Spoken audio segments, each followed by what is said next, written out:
Because I have only spoken to Dave Rubin on camera about 15 times in the last 2 weeks, I insisted that, Dave, you come into the studio. Thank you for obliging me. Knowles, let's wrap it all up. Let's wrap it up. We've talked a lot lately. Yeah. We've left a couple open ends here. People don't know what we think about certain They don't things. know. Let's wrap it all up, shake hands, and I'll see you in a couple of years. So I do want to wrap it up in the sense that read your book. I very much enjoyed it. Don't burn this book by Dave Rubin. If you don't have it already, then give Dave your money. He's already sold a zillion copies of it. Let him sell a zillion one. No, I really enjoyed reading it. Thanks. But Knowles, I assume we have some disagreements. We may have some disagreements. And you still enjoyed it? And you didn't burn it? It's shocking. I'm going to burn it afterward. I'm going to light my cigars on it. But I wanted to read it before I burned it. I appreciate that. Dave, you have come. Like, I actually didn't realize how conservative you had become until I read the book. It was kind of odd. I've known you a long time, watched the show and everything. I didn't realize how conservative you had become. You have gone from progressive liberal, Young Turks guy, to classical liberal, even, I sort of would quibble even with that a little bit, maybe in some ways more conservative. Yeah. I want to be the closer, man. Yeah. I want to bring you all the way, full-on conservative. How can I do it? Well, Knowles, I have told you and the Daily Wire crew repeatedly on camera over the years when we've done election things together and midterm things, whatever it is, that I'll probably end up being the furthest right. You will. It's guaranteed. People, because I know how evil that thing is. I mean, the truth is, I don't take any great pleasure in the fact that I've been right about almost everything for the last 5 years, because in a weird way, it almost feels like I'm behind the curve. Like I was ahead of the curve, so I'm behind it. Like when you write a book, I finished writing that book last July. We're now in July of 2020. So I finished writing it. I handed in the manuscript the last day of July 2019. Yeah. And then the publishing process takes so long that you have to just sit on those ideas. Right. And then suddenly it comes out in April of this year. And then I'm on a book tour for a month and on all these TV shows where everyone's like, oh, these are interesting ideas. And I'm like, well, yeah, but they were interesting 5 years ago when I really was talking about them. Like, I'm already past those now, Right. So in that regard, I have moved. Yeah. I will gladly concede to you at this point that in effect, that book, which is a defense of classical liberalism, is really a defense of conservatism at this point. We have a couple policy points that we disagree on. So like the pro-life and pro-choice stuff like that. But there are conservatives like Rudy Giuliani, like Heather McDonald, that have a pro-choice position. The conservative movement actually is liberal in the sense that there is liberal in the right sense of liberalism. Yeah. In that there is some room to disagree.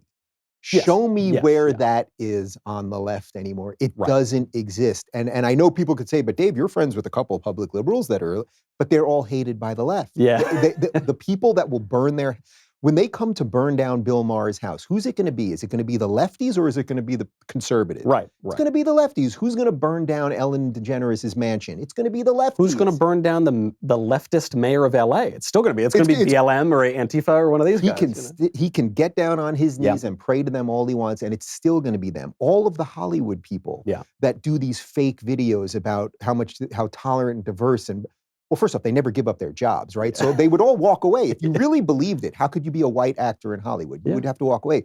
But they're all doing it because it's a hostage situation. Yeah. They're doing it to pay penance so that maybe it buys them some time.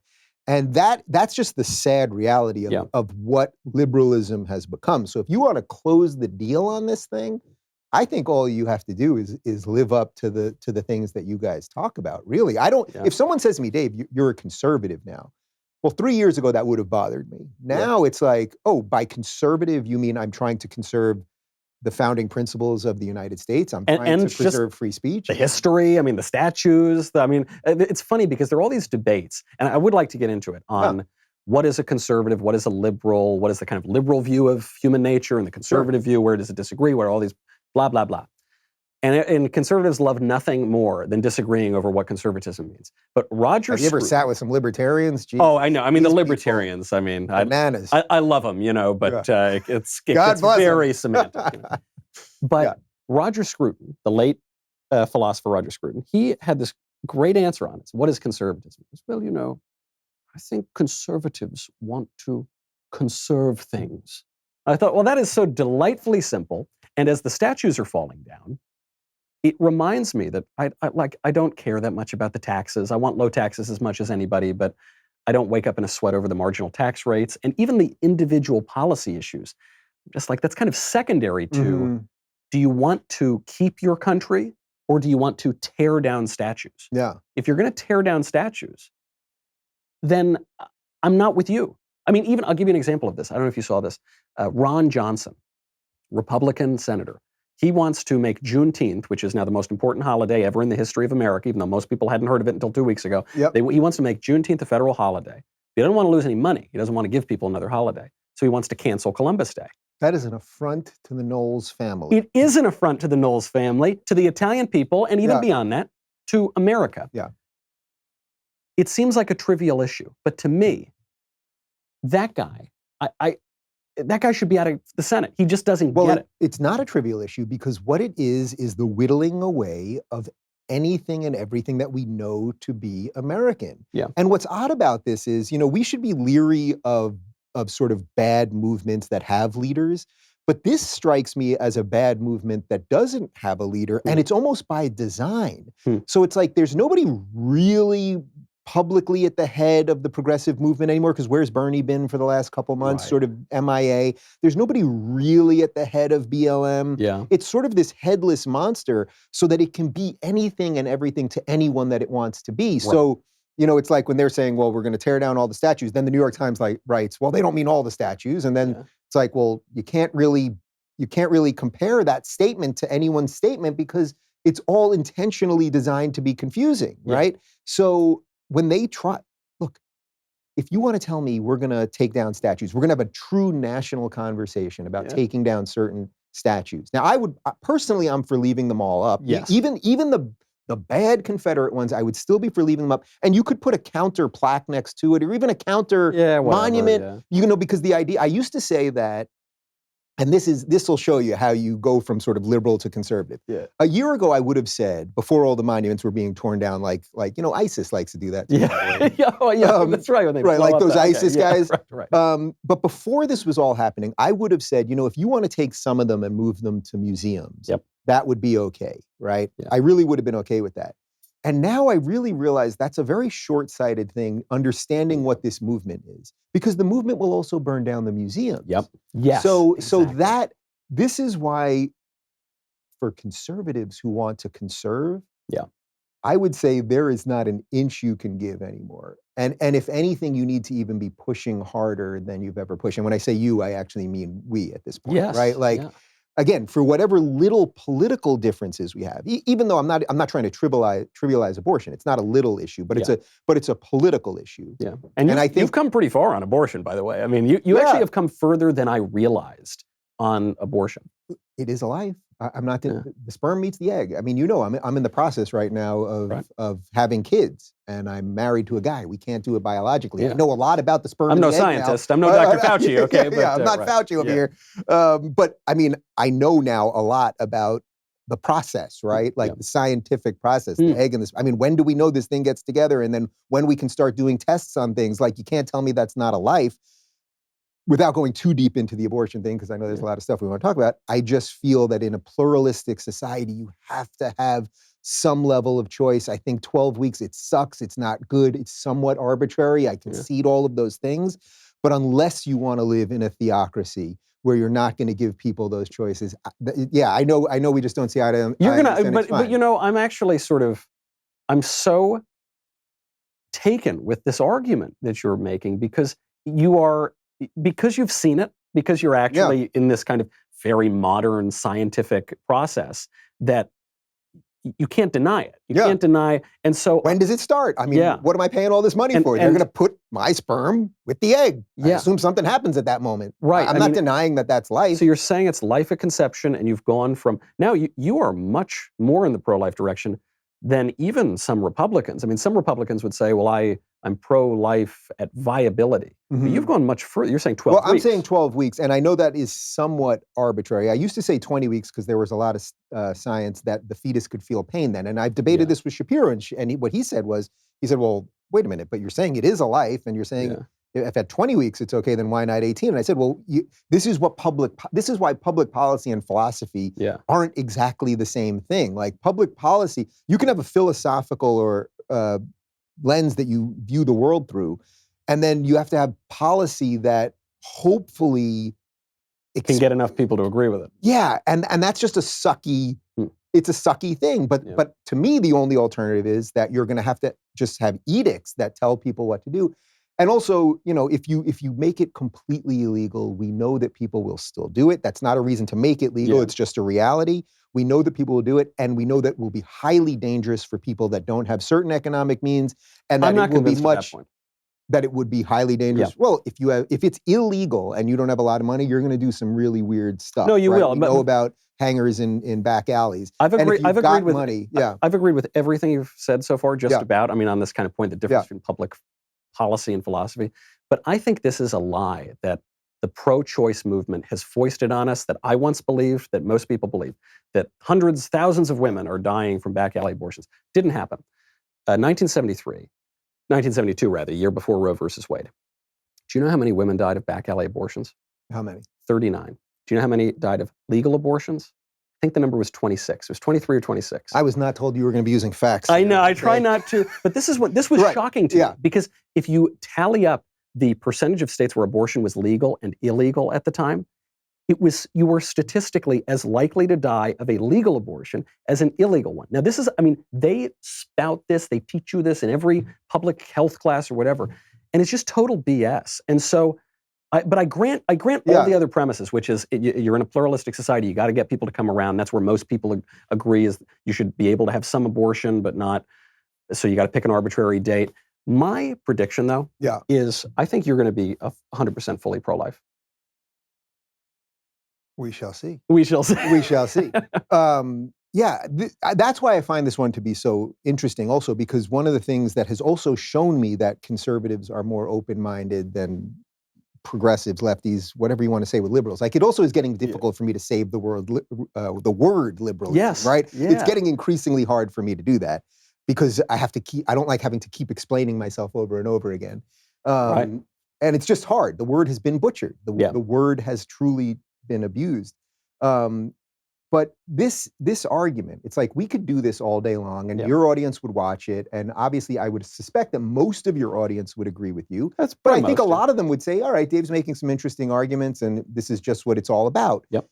On the left, there's almost no ability to do that. Who are the pro-life Democrats that are left? Are there any? I'm pretty sure in the Democratic platform, I don't know that they fully got it in 2016. Right. But they wanted no limits on anything. We've got Ralph Northam with post-birth abortion. Yeah, right. I've said to fourth trimester, I think.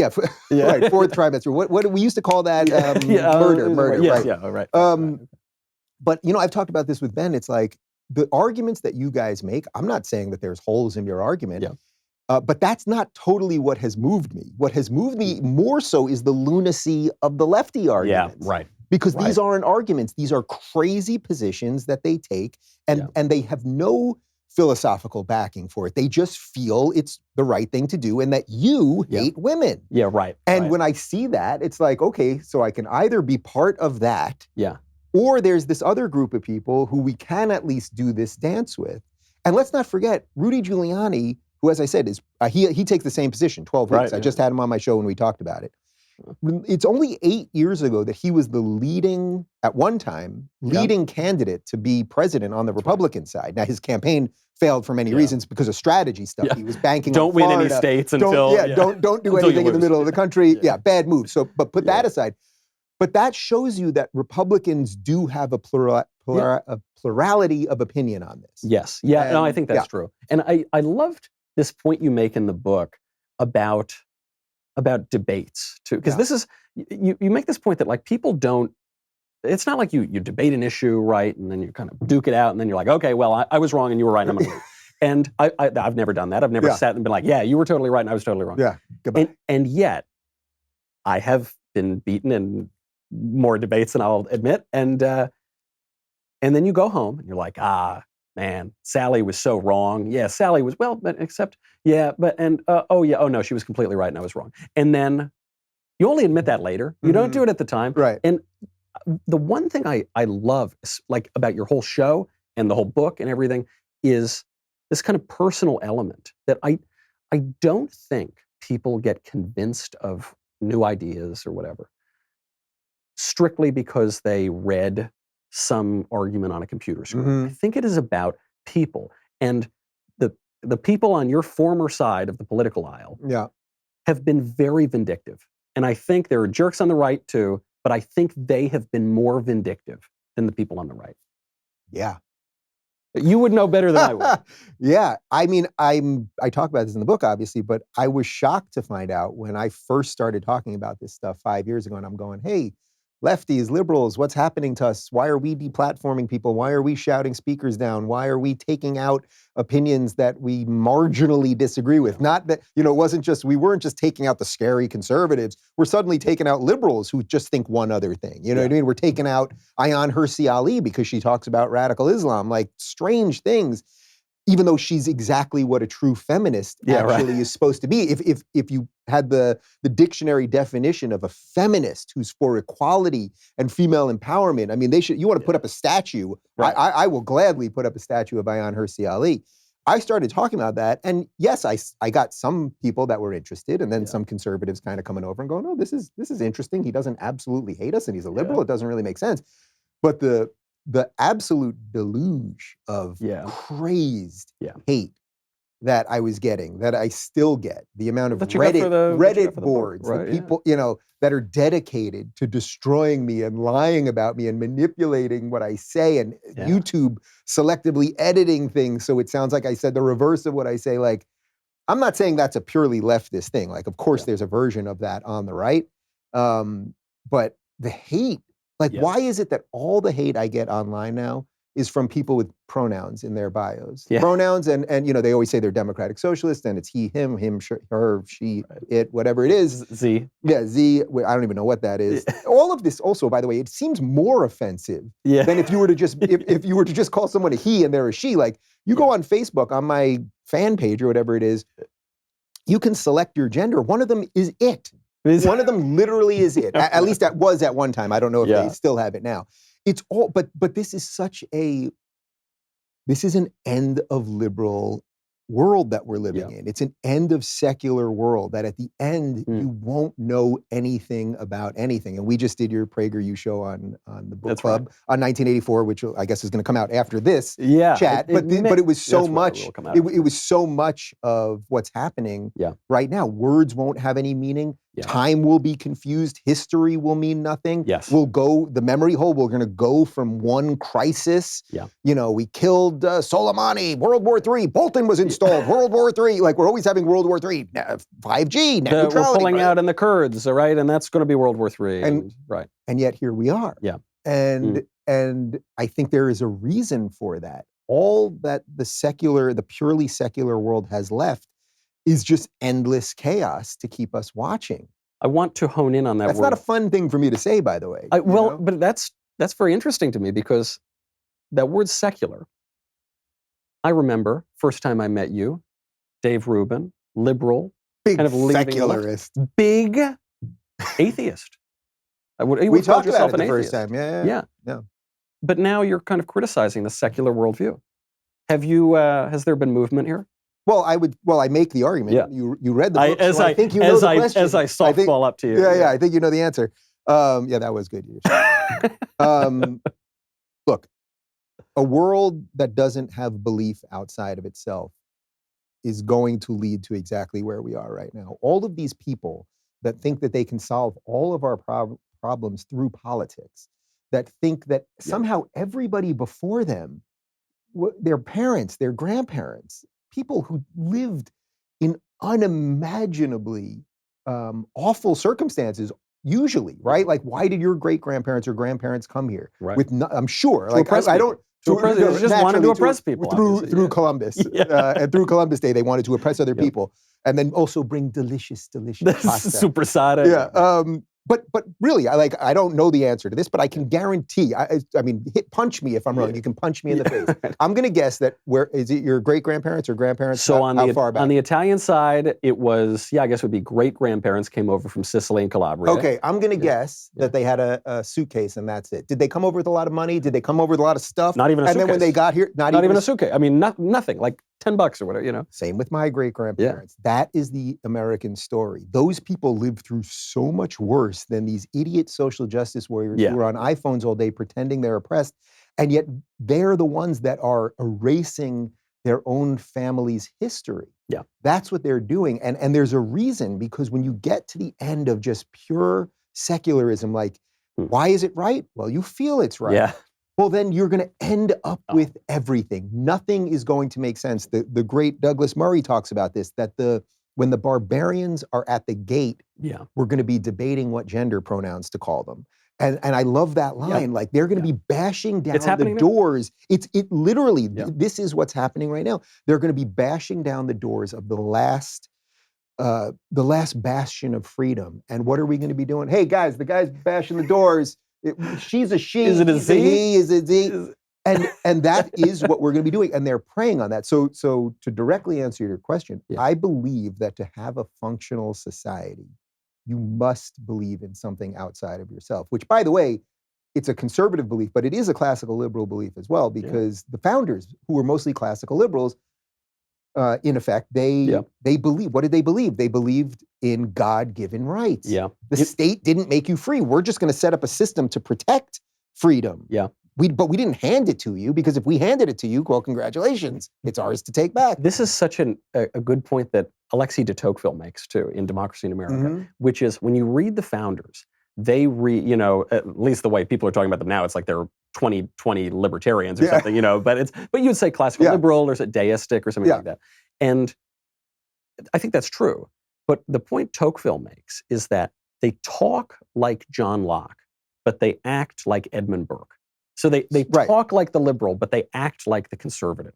And it's kind of what you're describing, which is... Because isn't that the best way to form a society, in a way, right? Like having in this country, it's right. Well, to have that push and pull between understanding the past and the things that we built, and then also trying to push to free as many people as possible. Like, these are the same people were saying God-given rights, and then what were they also doing? Separation of church and state. What an incredible... What? I don't think they had separation of church and state. Well, they had their private beliefs about God and religion, but what do you mean they had no? So I mean, I grant like half of this, but they had no established church at the federal government. Yeah, and I think some people interpret that to mean that there was this hard rock rib separation of church and state. Thomas Jefferson, in one letter, references the separation of church and state. But in effect, when they ratify the Constitution, one of the reasons they don't establish a church at the top, philosophical reasons aside, is there were established churches in the states. Mm-hmm. So there were states that actually had established churches, and it was not only a way to protect people's private religious beliefs, but also to protect the rights of states to have their own religious laws and things like that. So you think they did it for then why write it? You write it in for federalism, in effect. Okay, so I'm okay with that. Yeah, and some states didn't have established churches, right? Yeah, because this point that you've made on the push and pull, it's the point John Henry Newman made, one of the great thinkers, for once an Anglican, then a Catholic. I'm a total name dropper of all my dead friends. Yeah. Henry Newman makes this point, though, that you have articulated perfectly, which is you can only lean on something that offers resistance. Yeah. So you can only have all these kind of liberal ideas that you have in the Declaration. It's got to be leaning on this tradition that we've got, this kind of civilization. And I think it's kind of why, if we were in 1776 right now, we would say, oh yes, I'd love these liberal ideas. I'm a liberal, right? And yet today, you hesitate to call yourself a liberal because it seems to me that tradition doesn't offer any resistance anymore, and now you get the blue hairs screaming about pronouns. Well, I'll go with you on that so that you can quote me one day when I'm dead, which is because the progressives just want to progress. Yeah. So if you need push and pull, if a healthy society needs push and pull so that it doesn't go completely haywire, well, then you'd have conservatism defending the old versus liberalism trying to expand the new or the traverse individual the new, autonomy, something, right, something like that. But progressives are for progress, and that is a meaningless phrase. You're for progress. What do you mean? Well, I'm for progress. I'm going this way. Well, there might be a cliff over there. Yeah. Oh, but I'm progressing. And what they're doing right now is just progressing off the cliff. Yeah. And to really elicit the point, they've made sure that there is no counter argument to their ideology, right? What counter argument would a progressive allow? They don't. Which is why they tell you that everything that doesn't go along with white fragility and the patriarchy and the gender pronouns and the intersectional matrix that is completely insane, they'll tell you it's all racist and bigoted and homophobic. So they've eliminated the pushback, right? They've eliminated half of the equation, and they're in a car that is clearly going to go off a cliff. And I think for all of us that care about freedom, that care about this country, that want to live whatever life we want to live, it's all of us versus the progressives. Yeah. That really is true. Now, I would say, when I say all of us, I would say that excludes like the tiniest fringe of whatever that far right thing is, which really is far left, by the way, because it shares a lot of similarities. Well, it is, because when people say far right, they always mean the KKK or these white supremacists or something, but that's collectivist.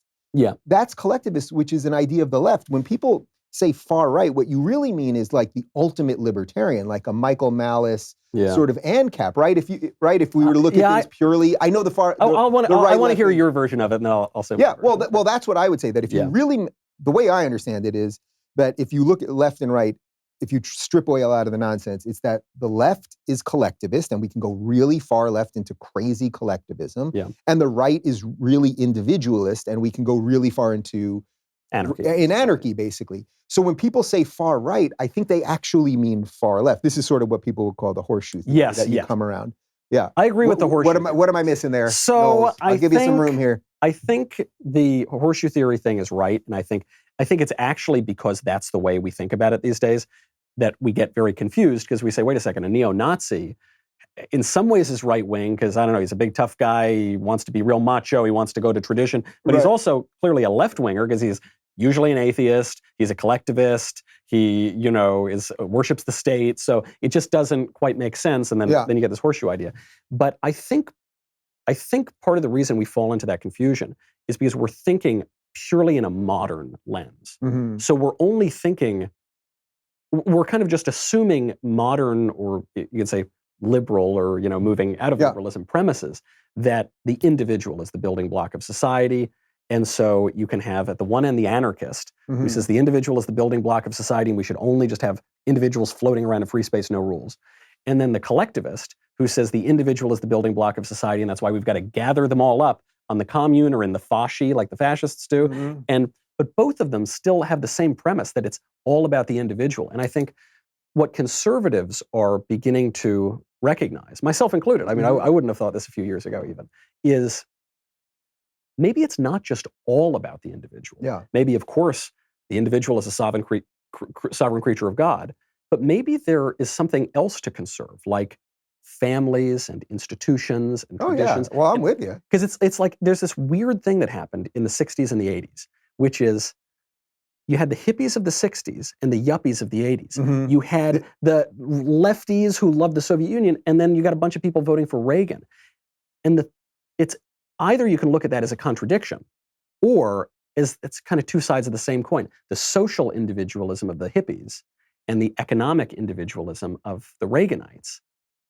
Maybe it's just the hippies grew up and wanted to have a nice car. That is what it is. They realize you can do drugs and have sex with everyone and all of those things, right? You can do that as a hippie. And we know this with the baby boomers. What did they become? They became the Reagan yuppies, capitalist, individualists, all of that stuff. Yeah. So I don't even know, are we disagreeing on something? Yes, because I'm saying that's bad. So my point on that is because it seems to me it all presumes that the point of society should be self-interest. But I actually think there's more to that. I think there should be public spiritedness. I think we should want to serve others.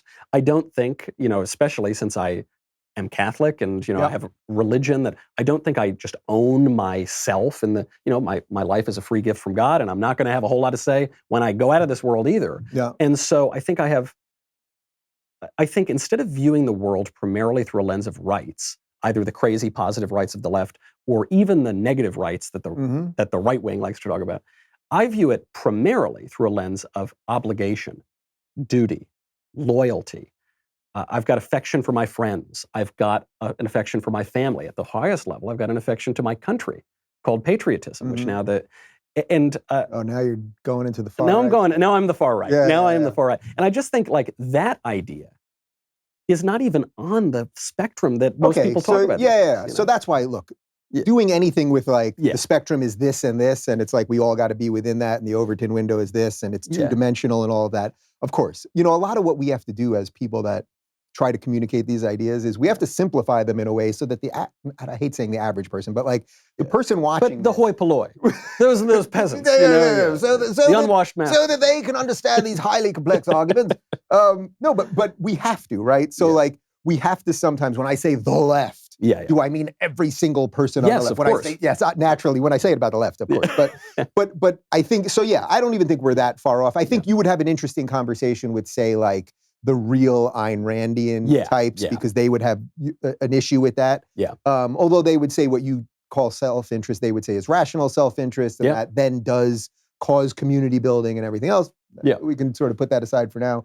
But again, these things are the things that should be being discussed in public policy. These are the things that should be debated. Imagine if Biden and Trump actually debated these things. Oh, could you imagine? I can't imagine, because I don't think, I mean, there's so many reasons I can't imagine. It would be bananas. I don't even think the debates are going to happen. That's a separate issue. I want to get back to that because I think you're right. Well, look, I mean, the fact that the Democrats now are doing basically a virtual convention. Virtual campaign. Biden said he wouldn't campaign. He's in the basement. It's a virtual convention, and he's just a tool at this point. He's just a tool in that he's not running the show here, and everyone knows he's having cognitive decline, and they're all pretending he doesn't. How dare and it's actually, how dare I know. You know what? The truth is, my grandma, when I was doing stand-up in New York, so I had time, I was working mostly at night, so I had time during the day that I was free. And my grandma had the beginnings of dementia. She lived in Manhattan, and I would spend almost every day with her, and I would be taking her to doctors when we first realized she was repeating herself, she was forgetting words, she was, she'd start saying something, and then, 3 words in, couldn't remember where she was going, all of those things. Like, I've been around that. I know what that is. I'm not a doctor, but like everyone knows something is wrong. Everyone knows. Everyone knows it, and they're pretending it's not true just so that they can get him to be president. So the second he's president, in effect, he either steps down or they hide him so that the VP or the party apparatus or whatever that thing, that monster is, can run the show. And by the way, this is the scary part of what's going on here. It's like the Democratic Party did, for all its flaws and the awfulness and corruption, it did fight back through the electoral process, the oncoming socialist onslaught. It did. And yet, it's now being eaten away from the inside by it, because he's obviously going to choose some progressive nutbag as his VP. You think? And it's like, like, can Biden stand up to any of this? Joe Biden, who said at the LGBT Equality Forum that it's not what gender you are that should decide what prison you go to, it's what gender you identify as. He's the moderate, I thought. Yeah, he's the moderate. The next season of Orange is the New Black is going to be amazing. I mean, these people are bananas. But again, we're debating everything. Now. We're debating things that should not be debated. And that is, to bring this fully around to the beginning, that is because this is the end of liberalism. We're in the end of liberalism. And my hope is that if conservatism, I do believe that the future of the West is a center-right future. And it will be my job, I think, and people that are more in line with my thinking, to be the ones that are pushing back when it starts getting too conservative. But I think people like you will welcome that, and that will be a beautiful thing. Yeah, that's a great point, because I don't think you're the only one. I mean, you were kind of out ahead of it. I met one other guy. I know there's one. No, nobody is handsome, but you were out ahead of it. But there's a reason that your show is extremely popular, right? Which is that a lot of people left the left, as your video says, and have embraced these liberal ideas and have kind of recognized the liberalism, as you say, is crumbling all around us, and there's going to be something that comes after this. I know our pal Drew Clavin says that he always thought Trump was not going to be the beginning of something. He was kind of the end of something. He's clearing the table, basically, and resetting us so that we can talk about this. And, to quote another dead friend of mine, Cardinal Manning, a great thinker, he said... You need a counter on this show. You really just need a little bug in the corner. Cardinal Manning had this line. He said, "At bottom, all human conflict is theological." And this, I notice, is something that keeps coming up as you're talking, which is the secular issue. There's nothing to lean on. There's nothing to believe in. There's no objective reality. So, and you mentioned Douglas Murray, your very much alive friend. He is alive and he's British. It's weird to find a living British thinker. There you go. Those three don't go together. Yeah, it's very exciting. So he has this line, which maybe you would fall into too, is that he says he's a Christian atheist or a cultural Christian or something like that. Yeah. Basically saying Christianity is good. It shaped the West. We need it. But I myself cannot believe. Yeah. Well, Douglas also happens to be gay. Yeah, that's right. It is just a part of him. It is not the sum of who he is. You know, I until you said that, I had forgotten. And it's kind of like with you. I sometimes forget because you don't make it the centerpiece of your identity. You're not going to believe this, Knowles. I'm not constantly thinking about your sexuality either. Why not? You're not thinking about me. I got other things going on. All right, it's a lot to be thinking Didn't know about. I'd be insulted on my show today. You do have your nice olive skin. Thank you. Thank you. Bring up often. But I think there is. Look, Douglas. I don't know. I've interviewed Douglas a million times. We're very good friends. Yeah. I don't know of a position that Douglas holds that is different than my beliefs. Right. I've yet to find one. Now, Douglas, in a British sense, he calls himself a conservative. Yeah. Which, again, without getting lost in that thing, it's basically what an old school liberal is. I have no problem if that's what conservatism is, and if acknowledging, as Douglas is doing in that idea, acknowledging that Judeo-Christian values, and as Ben talks about, the balance between Jerusalem and Athens, if acknowledging all of that is what makes the world go, is what gives us the underpinning to free people, well, then I'm a conservative, and that's absolutely But do you think, like, is it enough to acknowledge, as like every sensible person I know today does, as you do, as Jordan Peterson does, that you need religion, and you need like a good religion. Society cannot organize around anything else. It needs religion. Simply cannot do it. That doesn't mean that there aren't people, individual people. Yeah. Sam Harris, for example, I believe him to be a deeply moral person. He's a good buddy of mine. We've drunk many times. I don't know if he would want that. We've had drinks many times. Just drinks. I don't know that he's totally been drunk. appropriate amount. I'll just say I've been drunk. Right. But Michael Shermer, Peter Boghossian, I know plenty of atheists who are good, moral, decent people. Those ideas cannot organize societies. They simply cannot. The idea that you can mindfully meditate the way to a good society simply does not work. And that, by the way, is why Jordan Peterson exploded the way he did. Yeah. And that also is, by the way, with Jordan being MIA right now, is why it feels like there's a hole in the internet, doesn't it? It does. Yeah. Because Jordan, not only did he show people that personal responsibility, clean your room is important, but he also said to them, there is something outside of you. Yeah. There is some driving force outside of you that has been churned through the generations. I believe the scientists and the philosophers and the atheists and all these people, they can come up with all the good stuff they want. They can meditate and they can think. That it offers no defense when the barbarians are at the gate, and that's why every liberal institution is being destroyed. What is being destroyed right now? Harvard, academia. Oh, yeah. The New York Times is, every day the New York Times, it's like the New York Times is really in a core implosion right now. Yeah. You know how when there's a core implosion, like when a Star Wars or a planet is like imploding, it like takes a little while and then it crosses. There's the first bit. And I'm sure there's a scientific principle on that. Like, there's a while where it's like getting hotter and hotter and hotter, and then it crosses that Rubicon, and then just the New York Times every day. It's like, holy cow, you guys are like, we all saw it, but now this is just beyond bananas. But it is going to eat out every. Wait a second. This took a turn. Hold on here. Sorry. Yeah. That's a liberal, we don't think about sexuality term. a lot. Yeah. It is going to dismantle and destroy every liberal institution, and the only things that will exist after will have been the things that inoculated themselves from social justice, and that will be a couple conservative institutions. Once you let, just yesterday on Twitter, yesterday on Twitter, did you see this thing? Some guy, his wife or his girlfriend is applying for a job at Twitter, and he said she's a lefty, but she screenshot where they wanted to know, to be hired by Twitter, your gender identity, and one was like, I'm cisgendered, heteronormative, I'm a giraffe. Like it was like the 8 things, and you look at them, and no sensible person can make any sense out of them. Yeah. But even putting that aside, once you let social justice in, that these things matter, Yeah. If you're working at Twitter, I want you to be a good coder. When I hire people, I have a small business. That's I don't right. care what gender identity you are. I don't care what color you are. Small business that's doing very well, by the way, locals.com. Locals.com and my production company, they're both doing great. We have zero debt. We're growing. And guess what? It's because I hire, you're not going to believe this, Knowles. I hire qualified people, not people based on their gender identity. So you're a felon, is what you're saying. So I'm on the run from the law. No, I'm sure now. Well, even in California right now, what are they trying to do? What's our local LA assembly trying to do right now? Yeah. They want the equal protections to be taken out because they want discrimination to be encoded in our law. So as this is all crumbling, I agree. I mean, you've put it so well. Yeah. My question is it enough to realize intellectually all those things are true? Or must you go further?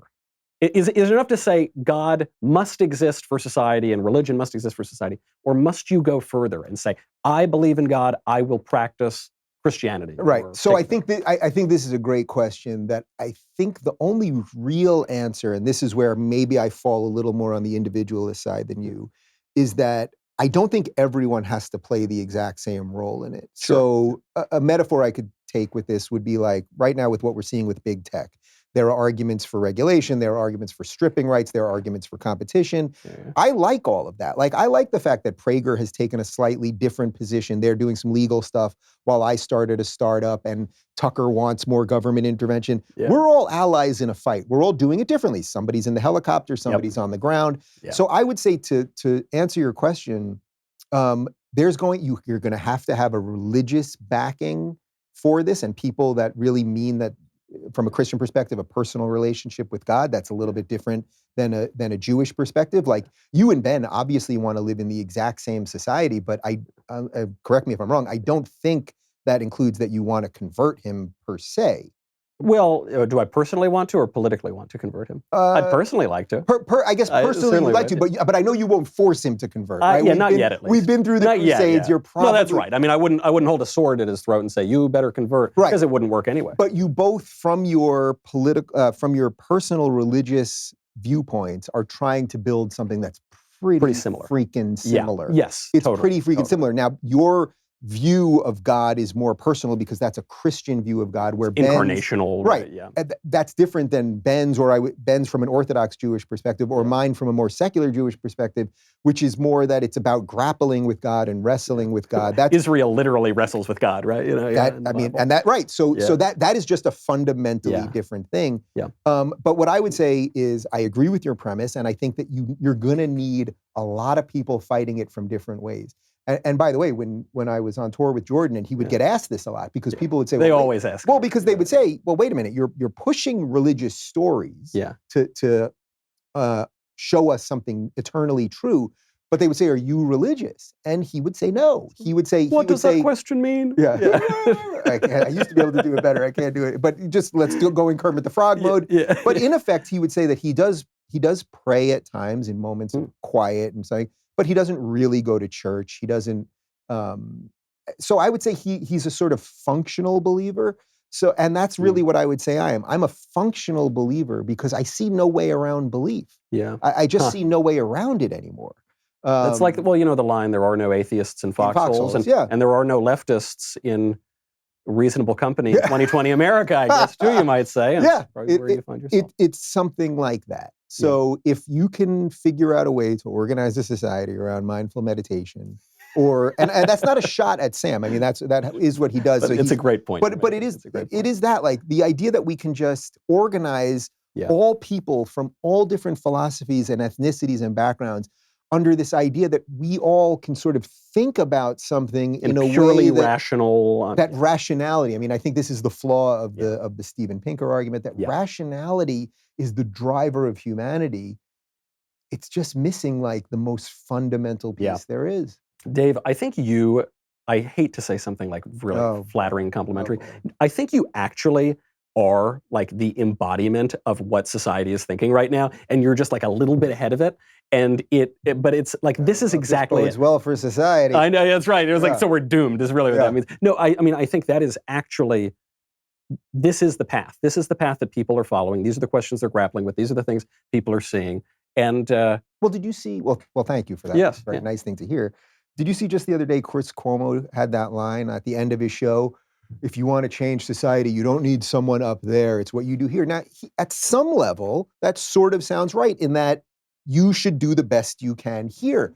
But first off, the idea that you'd get spiritual advice from someone on CNN, much less this fake tan complete buffoon, who by the way, doesn't act, that you should be better here. This is the guy who faked his coronavirus thing, staged his coming out of the basement. He got into a fight on the street when someone called him Frito in the Hamptons, But putting all that aside, the idea he was pushing was that these things are not linked. Yeah. And they are linked. That's the point. What was the idea? It was the idea you mentioned earlier, which is that the left, the rationalists, the socialists, to a degree, some liberals at least, think that you can accomplish anything through politics. You can, and you can't. You obviously can't. You can enslave a lot of people. Yes. That what you can do purely through politics is control a lot of people, most likely kill a lot of people. The idea that you could, our founders did it well. Yeah. That they freed a lot of people, but not perfectly, as we know, because we're going to have to burn told that every single day, right? But they did, and that's why I still believe that the Constitution and the Declaration of Independence and the Bill of Rights, these are the best man-made documents to free as many people as possible. But of course, they're I don't think the documents themselves the documents were aspirational. So that I don't know that the documents are flawed. The people who wrote them didn't do everything in their living power at that moment to make us. They could have changed a comma or two, Yeah, but I don't even. But I really mean that. I don't know that. I'm not arguing that there's anything technically wrong in them. Yeah. But the people, of course, who wrote them didn't live up to them every second of every day. Because what human does. Do you, Michael Knowles, live up to your greatest ideals every second? Well, every second, of course. I know you do, but most people don't. Yeah, that's right. That's obviously the rational view of this thing. And it's just this position, too, of you look back at our founding fathers and you look back at these documents, which are really tremendous works. I mean, even if you don't think they're perfect, they're really what a tremendous edifice that was built up to have this country to allow people to have a semblance of freedom. And, Knowles, can I do something that's never been done in the history of the Michael Knowles Show? Please do. Can I tell my guy, Michael, over here that we're going to buy an extra 15 minutes? Are we going to do it? You can tell you can tell the other guy that he can Uber to the thing and I'll meet him. Oh, right. That's excellent. Because I was about to. 15 minutes. You are the man. I was like 30 seconds. No, because I don't know where we're at in time. I have no sense of time anymore. We are exactly at 45. We're there? No, all right. We must do an hour. Okay, good. Yes. I'm glad you say that. We just started. I mean, it feels like we just started. It has flown. But this point is so important. And so I'm glad we actually get to talk about it, which is, even if you don't think that it's perfect and these guys were perfect, first of all, take a look at yourself in the mirror. But second of all, that's if these people are so great. I mean, look back on it. Wouldn't you be a little grateful? I mean, it's even if you think they weren't all that good, it's brought you to this point where you, the most virtuous person who's ever walked the face of the earth, where you get to live. Wouldn't you just look back? But they don't think it's good. That's the thing. If you really listen to what the progressives have been saying for the last 5 years, think back to the Democratic debates, even though it feels like a lifetime ago. Yeah. Remember Bernie and Buttigieg and Kamala and that clown I had car? forgotten. Yeah, but it does feel like, think how irrelevant it all feels. Remember we were all screaming about it and everyone's tweeting about it? It all feels, it feels like an old world. Buttigieg, who even... None of it matters. But think about it. How many times did they say anything positive about America? How many times in the debates did they say freedom, liberty, Constitution, pride, anything? How many times do you think, we're taping this a day or two before July 4th, how many progressives on Twitter, politicians, pundits, or whatever, are going to say anything prideful about the United States? It will be almost even the politicians, zero. Even the elected Democrats. You think AOC is going to say something nice about America? No, because her base would destroy her. So every time Bernie said, I want a political revolution, what he meant was, I want a revolution. He kept saying political. First off, every revolution is political. But he was saying, but our connotation with revolution is off with their heads, right? It's French Revolution. Or American Revolution, which there was a lot of blood. And what they're ushering in, they snuck it in through the guise of, we're nice, we're decent, it's just a political revolution, not a revolution. And so when you say that, oh, they should be grateful or they should look back and think, oh, maybe these people did something within the semblance of something decent, they don't believe it's decent. They don't believe that the Washington Monument should be there. They don't care that Lincoln freed the slaves. The point is they believe this experiment to be evil because they have been brainwashed. But I wonder if this ties back into this point you made earlier. We were talking about the personal relationships. It's not just that they seem to resent Robert E. Lee or George Washington or Saint Junipero Serra or whatever, tearing down statues of saints now. It's not, they seem to resent like everybody. Like they certainly seem to resent conservatives, and there is social science to back this up too. They will stop being friends with conservatives at a much higher rate than conservatives will stop being friends with them. But they seem to even resent one another. They seem to resent their parents. I don't want to delve into psychobabble, but the plural of anecdote is data at a certain point. What is it about that?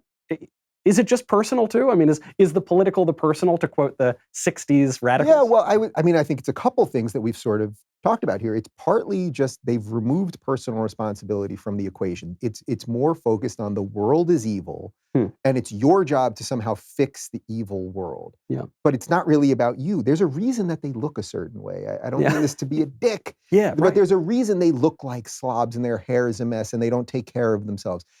Why clean your room? Yeah. That's what Jordan Peterson said. Karl Marx was a disgusting person. Actually, the guy, he put a little gel in a little pomade or something. Yeah, no, I mean, he was a filthy individual. Yeah. He didn't bathe. And if you look, there's a great book by an alive person. He's not a friend of mine, but he's not a dead friend of mine yet. Paul Johnson wrote this great book called The Intellectuals. And it's all these leftist intellectuals throughout history. And one thing, as you say, they all look a certain way. They're filthy. They wear dirty clothing. They don't take care of themselves. They don't clean their room. It's not a coincidence. I spoke at Crossroads School. Do you know Crossroads School here in LA? It is like it's very conservative.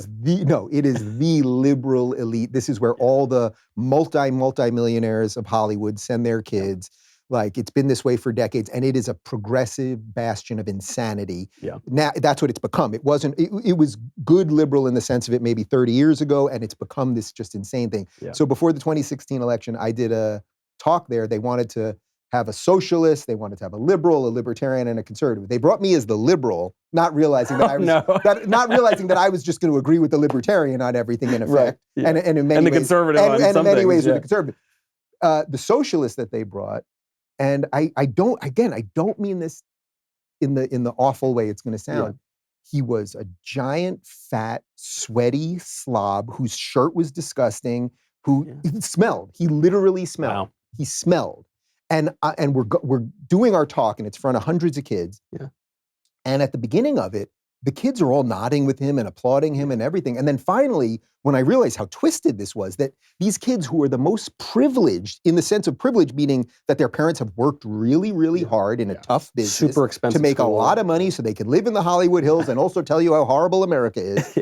Finally, I was like, I better do something about this. So then I just started kind of jabbing him, making some jokes about him and about socialism and how silly it is that you guys sit here, basically applauding the ideas that will burn down your houses. And I did a lot of it through comedy, and I kind of won it by the end. Yeah. But that's not a coincidence, this idea, because once you remove agency and once you remove personal responsibility, again, you're going to be sort of in just endless chaos. They don't believe in, I know it sounds crazy, but it's like every day they wake up and the world is just a thing that's spinning around and blah, blah, blah. And then you hear a story and you get enraged by a story, and then that can make you do anything, as opposed to people who believe in something, as imperfect as we all are. You wake up, you know the universe has some sort of order, and your hope is, I think, that you can do something maybe to adjust it in a way that will be slightly more... I'll do what I can. I'll do what I can. I'll do my best. God will do the rest.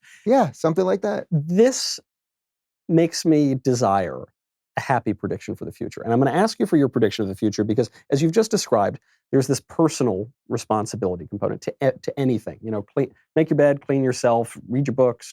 And this old idea of liberty. Liberty's kind of been redefined. There's this old idea of liberty. That's why we have the liberal arts education. The old idea is you're born a slave. Mm-hmm. You're a slave to your passions. A little baby can't take care of himself. He needs his mother. Is very dependent. When you're a teenager, you are a slave to certain appetites, and as you educate yourself, as you get a liberal education, you are educated in how to make sense of your freedom and to control your passions and actually be a free man. And now the modern idea of liberty is totally the opposite. Whatever the hell you want to do, whenever you want to do it. The minute you're born free, you are free in a state of nature. And actually, you only become unfree when people put rules on you and stuff. So that's where we are. And that's this generation of people that you see on college campuses and I see on college campuses. You know, there are more of them than of the former. They love us so much. I mean, there's more of the blue hairs, I think, at least in the public eye than of the other people. So what does the future look like in our remaining 3 minutes? Give me some hope. Or don't, or whatever. I could tack on 2 hours. Yeah, we might need it for that question. What does the future look like? Well, I always say that I'm a world-weary optimist. I'm an optimist ultimately because I don't know how you could do what we do, meaning talk about the world and explore all this stuff, if you didn't have some level of optimism, because otherwise, well, first off, this would be depressing as hell all the time, but I don't know how I could wake up and do it. Right. But at the same time, I describe myself as world-weary because, as I think I said before, I'm a realist, I think, first. I see the world as it is, not as I want it to be. I want the world to be a certain way, but that doesn't mean it is.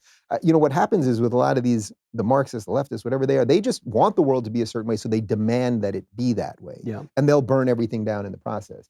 I think, here's what I generally could see as if we're trying to get a roadmap to some sanity in the future. Yeah. Well, I think Trump has to win. Yeah. I think... that's just an You think it really matters? 2020 is... Yeah, I've been thinking about this a lot. It's like, every election, this is the most important election ever. It's never been more important. Right. Our values versus... This time, it's like, man, if he doesn't win, anything that we remember about America, and I don't say this as some rah-rah Trump guy. They're burning down the buildings and the statues. They're here to wreck the entire thing. Yeah. They're here. It's here. The ship has arrived on the shore. Do we want to just sit there and watch as they burn our houses down, or do we want to do something? This is also the irony of the people that I'm even more frustrated with than, the crazy leftists. I'm not even frustrated by them anymore because it's kind of funny. It is what it whatever, is. Yeah. But I would say the never Trump conservatives, this all three of them. This bulwark, Bill Kristol, David Frum crew. The bulwark. It's like you guys just want to be liked by lefties. Yeah, they're funded by leftists. Yeah, you want to be liked by lefties. You didn't want to do anything or conserve anything really. You want to go to nice parties. So, they want to conserve their paychecks and their that's what they want to in the New York conserve. Times. Yeah, and I don't like to attack people's motives, but it's almost impossible. But them, I'm willing to. For those guys, it's fine. What I would say is Trump has to win. Now, not that will stop this, because it will then cause it to freak out even more. So I think we're in for 4 more crazy years for sure. Yeah. The only way we're in for 4 more crazy years that at least continue freedom and capitalism is through Trump. What I think really is the pivotal year of all of this, because this can't go on forever. No movement goes on forever, right? Eventually it either spins out of control in a horrific way, or it perhaps winds down, or something in the middle. I think 2024, even though nobody wants to hear the word 2024, right? Gosh.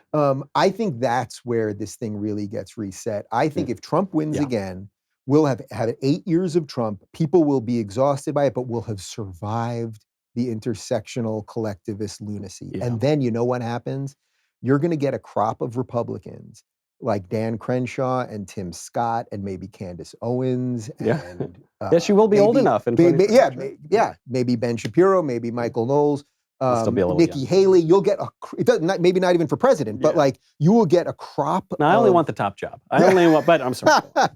You will get a crop of truly intellectually diverse people who know about America. Like Trump, again, I don't have Trump derangement syndrome. I'm most likely voting for Trump. I actually see no way around it at this point.